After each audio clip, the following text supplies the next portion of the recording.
नाफेड परिसरात बिबट्याची दहशत. कुत्र्याचे पिल्लू उचलून नेल्याची घटना सीसीटीव्हीत कैद. पिंपळगाव बसवंत येथील शेतकरी स्वप्नील देशपांडे यांच्या मळ्यात पहाटे सुमारे 3 वाजण्याच्या सुमारास बिबट्याने कुत्र्याचे पिल्लू उचलून नेल्याची घटना घडली आहे आणि हा संपूर्ण प्रकार परिसरातील सीसीटीव्ही कॅमेऱ्यामध्ये कैद झालेला असून त्यामुळे शेतकरी आणि नागरिकांमध्ये भीतीचं वातावरण निर्माण झाले. मिळालेल्या माहितीनुसार नाफेडच्या पाठीमागील भागात असलेल्या देशमाने यांच्या शेतात बिबट्या दबक्या पावलाने आला आणि त्यावेळेस त्याने कुत्र्याच्या पिल्लावर झडप घालत त्याला तोंडात पकडून नेलं. पिल्लाचे रक्षण करण्यासाठी त्याची आई बिबट्याच्या मागे धावत गेली, मात्र तिच्या डोळ्यासमोरच बिबट्याने पिल्लू घेऊन पलायन केले आणि या घटनेमुळे परिसरातील शेतकरी, शेतमजूर, नागरिकांमध्ये प्रचंड दहशत पसरली आहे.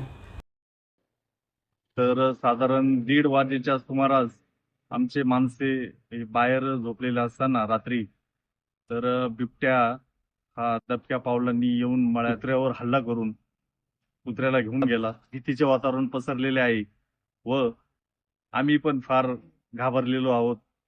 तरी पण वन विभागाने आमच्या वस्तीवर किंवा परिसरात बिबट्या पकडण्यासाठी पिंजरा लावावा ही आमची विनंती.